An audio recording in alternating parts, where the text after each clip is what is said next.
Alan Watts has this quote: you can become altogether so consumed with trying to improve your life that you altogether forget to live it. And constantly believing that joy or happiness or satisfaction is to be found when I've done X, when I've completed Y, when I've achieved Z, it is a misnomer, because tomorrow is never, ever, ever going to come. It will always continue to move away from you. And chasing that dragon of satisfaction through productivity, it needs to be shortcutted. It has to be. Everybody that's listening, anyone that's a type A personality that's listening, who's constantly chasing that next thing, you have to find joy today. And it's hard. I know it's hard, because it feels like by giving yourself that past to say that it's enough, to say that I'm satisfied, I'm happy, I'm grateful for the things that I've done. Our fear, our internal fear, is that it's going to demotivate us from continuing to be hungry to go and get it again, or to go and get it more. And that's wrong. That's not the way it works, because you're only ever going to achieve what you're going to achieve. And whether you decide to frame that as I've done well or I haven't done enough, it doesn't matter. And the line between being tough enough to motivate yourself to go forward and compassionate enough to be grateful for the things that you've done is far wider than most people realize. Mm-hmm. How do you personally approach this problem? Do you often think about death? Yeah, I do. Not always in the perfectly stoic sort of memento mori way. Sometimes I just fear it. You know, I've got two parents and I'm an only child. So, you know, when one of those passes, I'm not going to have a brother or sister who's going to be able to support me. Like I fear them passing. I've never had to deal with anyone dying before. The biggest thing that I think, one of the biggest changes that's reframed life for me has just been realizing quite how short it truly is.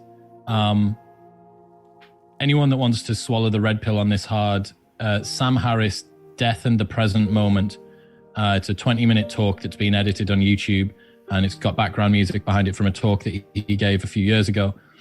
And basically he says that our minds are consumed with things that don't really matter. And we only realize this too late. We know that when we look back, we'll constantly detest the things that consumed our attention on a day-to-day basis. And we all know that this is coming.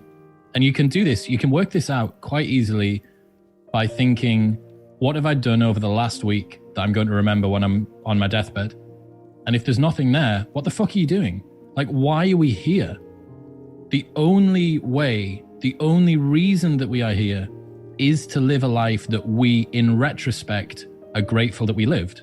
The present moment is something that we need to exist in right now, because that's all that there is. But oddly, the present moment is incredibly fleeting. And it's only in retrospect that we actually live our lives. Like when people say, I can't believe that time is moving so quickly, life's going so fast, they don't mean that. Time moves relativistically. It's always at the same time for you. It's moving at the same pace. You have the same number of hours now as you did when you were 4 years old, when life seemed to go so slowly.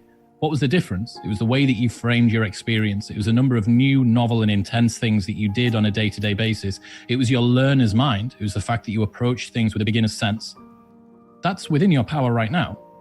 You have the chance, the opportunity today, tomorrow, for the rest of your life, to sink yourself into the moment-to-moment experience of whatever it is that you're doing. To do in the present what you in the future will be happy that you did, as opposed to something that you're going to regret. Yeah, that makes complete sense. I'm completely aligned with you here.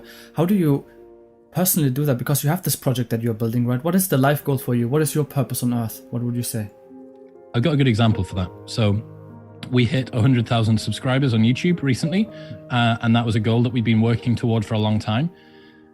And I sat down with my video guy, who's the only other person that's a part of this project, and we were talking about what are our goals for 2021. And immediately both of us fell into the quantifiable metrics of success, hedonic adaptation game. Or, well, if we can get to 250K by sort of October time, maybe that'll be 300 by December. And then that means that we've got a good chance of hitting 1 mil by like by the end of 2022. And I'm thinking to myself, like, this isn't even 2021 and I'm planning about the thing I want by 2023. So I kind of like shook my head. It's like when sort of flies are around your head when you're away on a holiday and somewhere hot, and you kind of need to just get rid of them. These sort of ego-driven, base, very primitive thoughts. And I sat down with Dean again, had another conversation. I was like, man, like we should have one goal simply, and that is to produce the best quality videos and podcasts that we can. If all that we're doing is providing as much insight as we can on a week by week basis, the performance and everything else will look after itself. It doesn't matter. None of the other stuff matters.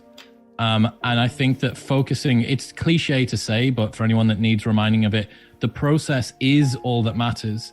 There is no destination. There is only the journey there in a very, very, very real way. If you don't know what I'm talking about, just Google hedonic adaptation and it will come up straight away. But you're not going to be satisfied when you reach the thing. You're going to feel satisfied on the way to the thing, and it's never, ever, ever going to change. So my goal is to provide the best insight that I can. There's a few ways that I do that. I like to come up with novel ideas. I like to challenge people. I like to make them feel uncomfortable because it forces them to address their own assumptions about the world. I like to be compassionate. I think that using a colorful vocabulary is a beautiful way. Articulating yourself in a precise and erudite manner is a very wonderful way to brighten people's lives, the sort of people that I want to reach out to. I want people to feel like they're not alone. I want them to feel like I'm vulnerable too, and it's okay, and it's a part of being a human, and it's not signaling that I want their sympathy. It's simply letting them know that there are other people out there who feel precisely the same way that they do. And man, like if I do that, fuck the subscribers. Like it doesn't matter. I don't care, because I would sooner take 10 people's lives changed than 10 million subscribers.